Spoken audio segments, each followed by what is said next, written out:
साधक के लिए प्राणायाम के 7 रहस्य जो साधारण श्वास को दिव्यता में बदलते हैं। श्वास जो हर क्षण हमारे भीतर आती और जाती रहती है, जिस पर हमारा कोई ध्यान नहीं होता, उसी श्वास में छिपा है एक रहस्य, एक द्वार, एक ब्रह्मांड। साधक जब अपनी साधना की शुरुआत करता है तो उसका पहला सामना होता है अपने ही श्वास से। शुरुआत में वो बस एक जैविक प्रक्रिया लगती है। फेफड़े फूलते हैं, वायु आती है और निकल जाती है। लेकिन जैसे जैसे साधना गहराती है, वो समझने लगता है कि यह वायु नहीं, प्राण है।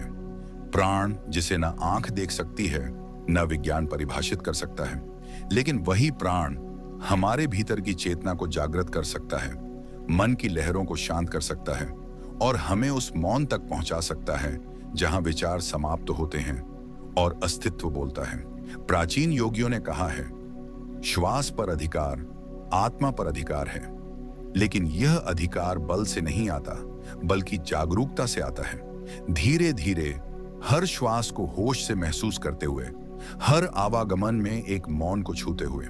इस वाणी में हम जानेंगे प्राणायाम के 7 रहस्य, ऐसे 7 अनुभव जो साधारण श्वास को एक साधना में बदल देते हैं और साधना को परम की ओर मोड़ देते हैं। यह कोई तकनीकी पाठ नहीं, यह एक आंतरिक यात्रा है जो शुरू होती है आपकी अगली श्वास से।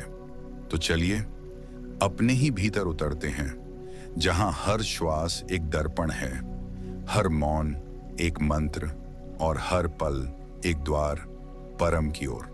पहला रहस्य, श्वास सिर्फ वायु नहीं है, वो प्राण है। एक साधक बैठता है, आंखें बंद करता है और धीरे धीरे भीतर की ओर जाता है। उसके चारों ओर कोई मंत्र नहीं है, कोई गुरु नहीं है, सिर्फ उसकी अपनी श्वास है जो आ रही है, जा रही है, आ रही है, जा रही है। शुरू में उसे बस हवा की गति महसूस होती है, नाक के छिद्रों से गुजरती वायु फेफड़ों में फैलती और सिमटती हुई, उसे बस इतना ही समझ आता है। लेकिन जैसे जैसे उसकी जागरूकता तीव्र होती है, वो अनुभव करता है कि यह जो आ रही है वो सिर्फ ऑक्सीजन नहीं, ऊर्जा है। एक सूक्ष्म तरंग है जो उसके शरीर के हर कोश को स्पर्श कर रही है। वो जानता है यह हवा नहीं, यह प्राण है। प्राण ये शब्द छोटा है, लेकिन इसके अर्थ अनंत हैं। संस्कृत में कहा गया है, प्राण एव जीवनम, अर्थात प्राण ही जीवन है। श्वास वो साधन है जिसके द्वारा यह प्राण शरीर में प्रवेश करता है। लेकिन जब हम श्वास को मात्र वायु समझ लेते हैं तो हम उसके दिव्य आयाम को खो देते हैं। प्राण शरीर की शक्ति नहीं है, वो तो आत्मा और शरीर के बीच का सेतु है, और वही सेतु साधक को ध्यान, समाधि और अंततः ब्रह्म ज्ञान की ओर ले जाता है।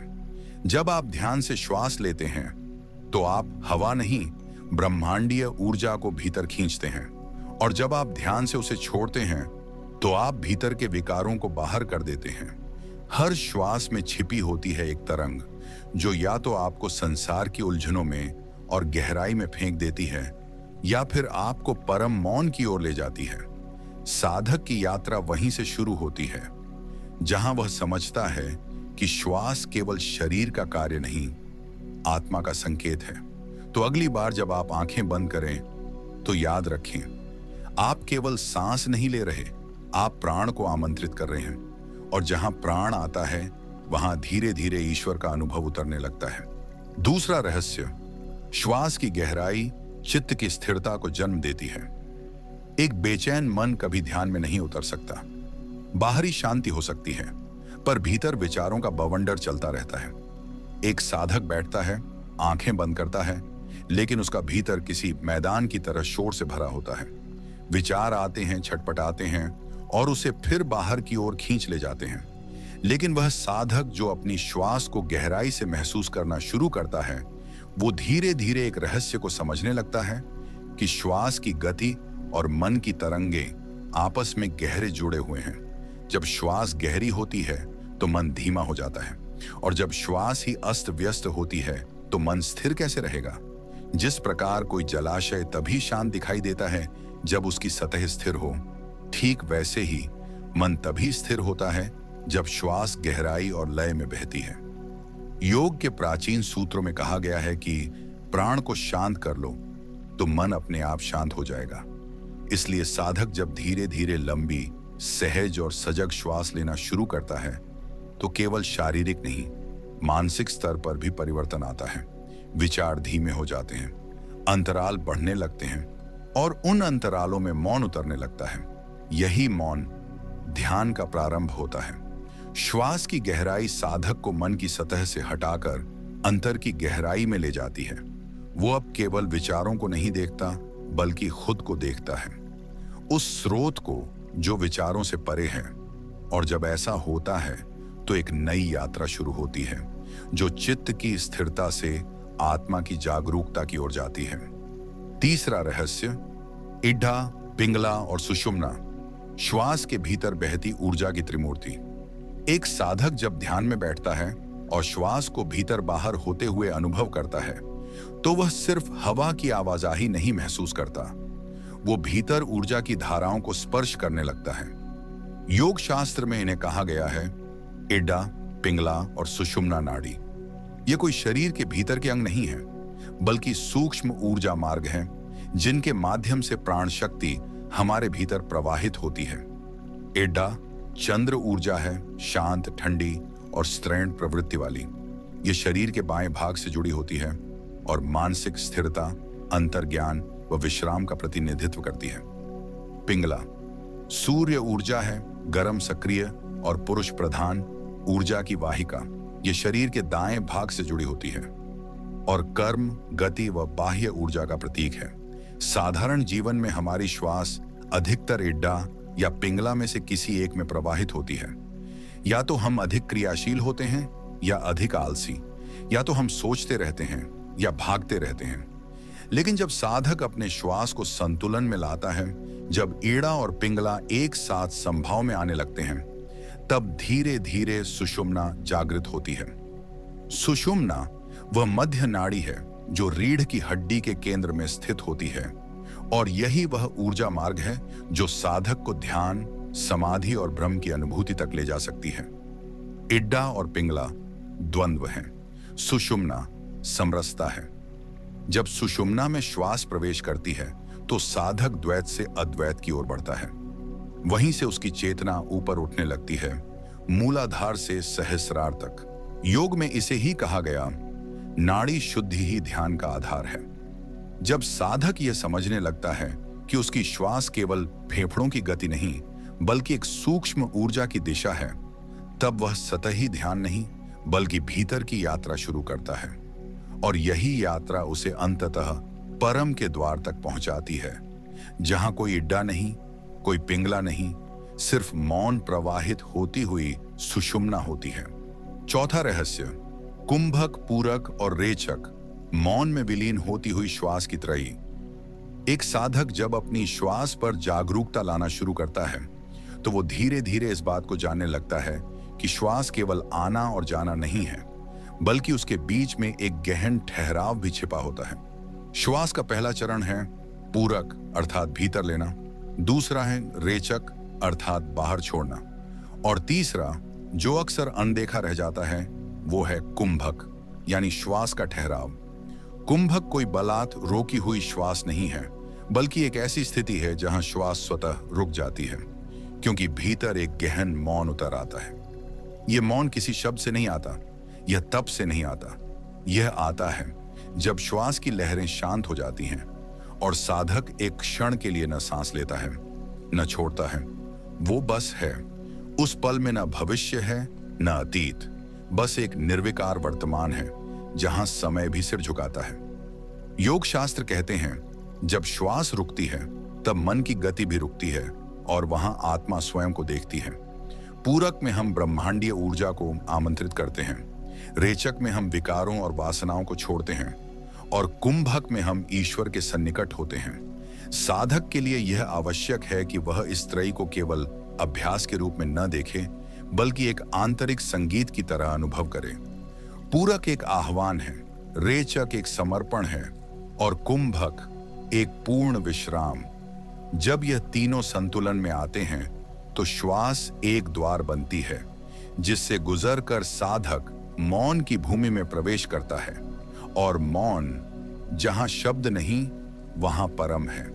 पांचवा रहस्य, श्वास में समय का चक्र। हर श्वास एक जन्म और मृत्यु का प्रतीक है। साधक जब ध्यान में बैठता है तो बहुत धीरे धीरे एक ऐसी अनुभूति उसकी चेतना में आती है जो पहले कभी नहीं थी। वो यह समझने लगता है कि हर श्वास एक जीवन है। जब श्वास भीतर जाती है तो जैसे कोई जन्म हो रहा हो, एक नई ऊर्जा, एक नई आशा, एक नई चेतना उसके भीतर प्रवेश करती है। और जब श्वास बाहर जाती है तो लगता है जैसे वह मृत्यु का अनुभव कर रहा है। कुछ छूट रहा है, कुछ समाप्त हो रहा है। हर बार जब श्वास छोड़ते हैं तो कुछ ना कुछ पीछे छूटता है। यह छोटा सा चक्र पूरक और रेचक जन्म और मृत्यु का प्रतीक बन जाता है। और जब साधक इस चक्र को होशपूर्वक देखना शुरू करता है तो वह जीवन के हर क्षण को अंतिम और पूर्ण मानने लगता है, क्योंकि वो जानता है जो श्वास अभी आई है वो फिर कभी वापस नहीं आएगी। वो एक बार का अवसर है, जैसे जीवन है। जब यह समझ भीतर उतरती है तो जीवन अब यंत्रवत नहीं रह जाता। हर पल, हर श्वास एक अवसर बन जाती है, जागने का, प्रेम करने का, ध्यान में उतरने का। श्वास में समय की प्रतीति साधक को स्मरण कराती है कि वह हर क्षण मृत्यु के निकट है, और यही स्मृति उसे सतर्क बनाती है, सजग बनाती है, जीवन को गहराई से जीने का साहस देती है। और सबसे सुंदर बात यह है कि जहां मृत्यु की वास्तविकता स्वीकृत होती है वहीं से अमृत का द्वार खुलता है। साधक को फिर डर नहीं लगता, क्योंकि वह जानता है जो हर श्वास में आता जाता है वो शरीर नहीं, चेतना है। और चेतना न जन्म लेती है न मरती है, वो तो बस देखती है। छठा रहस्य, ध्यान में श्वास की भूमिका, भीतर उतरने की सीढ़ी। बहुत से लोग ध्यान को एक कठिन अभ्यास मानते हैं, जैसे कोई विशेष मुद्रा, कोई मंत्र, कोई विधि जरूरी हो। लेकिन जो साधक श्वास के साथ ध्यानपूर्वक बैठता है वो धीरे धीरे जानने लगता है कि ध्यान कहीं बाहर से नहीं आता, वो तो श्वास के साथ ही भीतर उतरता है। श्वास सबसे सहज, सबसे स्वाभाविक क्रिया है, और जब हम उसी श्वास को सिर्फ देखने लगते हैं तो ध्यान की पहली सीढ़ी हमारे सामने खुल जाती है। कोई मंत्र नहीं, कोई कल्पना नहीं, सिर्फ यह देखना कि श्वास आ रही है और जा रही है। जैसे ही आप देखने लगते हैं मन थोड़ा रुकता है, फिर एक विराम आता है, और उन्हीं विरामों में मौन की पहली ध्वनि सुनाई देने लगती है। श्वास ध्यान का माध्यम नहीं, वो स्वयं ध्यान का स्वरूप है, क्योंकि श्वास कभी भूत में नहीं होती न भविष्य में, वो केवल वर्तमान में होती है। और जो वर्तमान में होता है वही ध्यान में होता है। जब साधक श्वास पर टिकता है तो वह समय से बाहर निकलता है। वो अतीत की स्मृतियों और भविष्य की कल्पनाओं से अलग होकर सिर्फ उसी क्षण में ठहरता है जहां अस्तित्व घटता है। श्वास को देखना, यही सबसे प्रामाणिक, सबसे सरल और सबसे गूढ़ ध्यान है। बुद्ध ने यही सिखाया, ओशो ने इसी पर जोर दिया, और हजारों साधकों ने इसी श्वास निरीक्षण में अपने भीतर का सत्य पाया। श्वास को जब हम साक्षी भाव से देखने लगते हैं तो धीरे धीरे देखने वाला भी विलीन होने लगता है। फिर न श्वास बचती है न साधक। जो रह जाता है वो है मौन, वो है शून्यता, वो है ध्यान। सातवां रहस्य, सहज श्वास निरीक्षण, साधक के लिए सबसे सरल और शक्तिशाली विधि।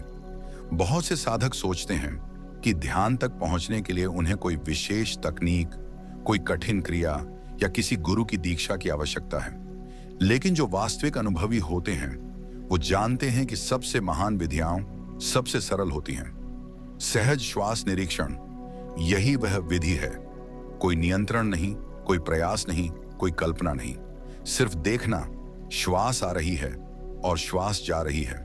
यही पूरी विधि है। यह न केवल आसान है बल्कि इसके परिणाम भी उतने ही गहरे हैं जितने किसी प्राचीन ध्यान प्रणाली के हो सकते हैं। इस विधि का सार है जागरूक उपस्थिति।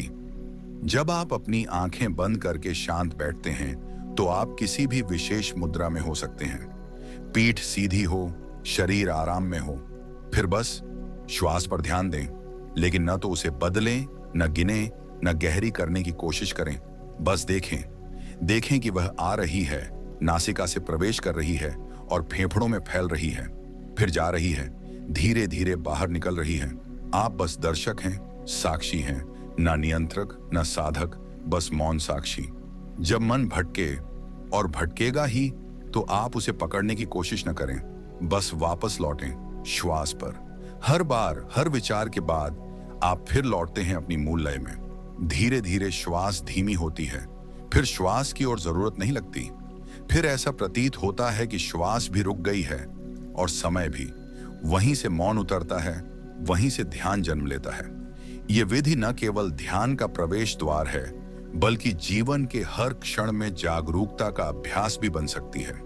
चलते हुए, खाते हुए, सुनते हुए, हर जगह श्वास आपके साथ है। और अगर श्वास के साथ होश जुड़ जाए तो हर क्षण ध्यान हो सकता है, और यही ध्यानमय जीवन है। समापन वाणी प्राणायाम के ये 7 रहस्य किसी ग्रंथ से नहीं, बल्कि आत्म अनुभव की भूमि से जन्मे हुए हैं। वे हमें याद दिलाते हैं कि श्वास सिर्फ हवा नहीं, वह चेतना की एक तरंग है, जिस पर सवार होकर साधक अपने भीतर के गहराइयों में उतर सकता है। हर रहस्य एक संकेत था कि श्वास को देखो, उसकी लय को पहचानो, उसके मौन को सुनो, क्योंकि वही मौन, वही मध्य तुम्हें उस परम तक पहुंचा सकता है जिसकी खोज में तुम बाहर बाहर भटकते हो।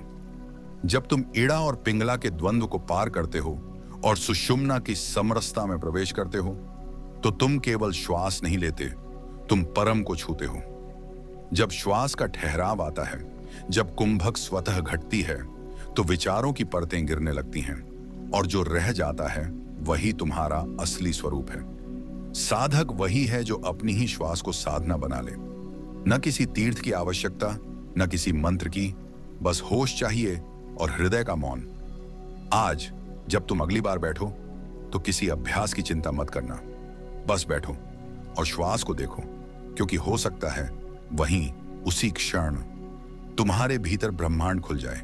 हम आशा करते हैं कि यह वाणी आपकी साधना यात्रा में एक प्रकाश बन सके। यदि आपने इससे कुछ पाया हो तो इसे औरों तक भी पहुंचाएं, शेयर करें, ताकि चेतना की यह लौ अधिक से अधिक हृदयों तक पहुंचे।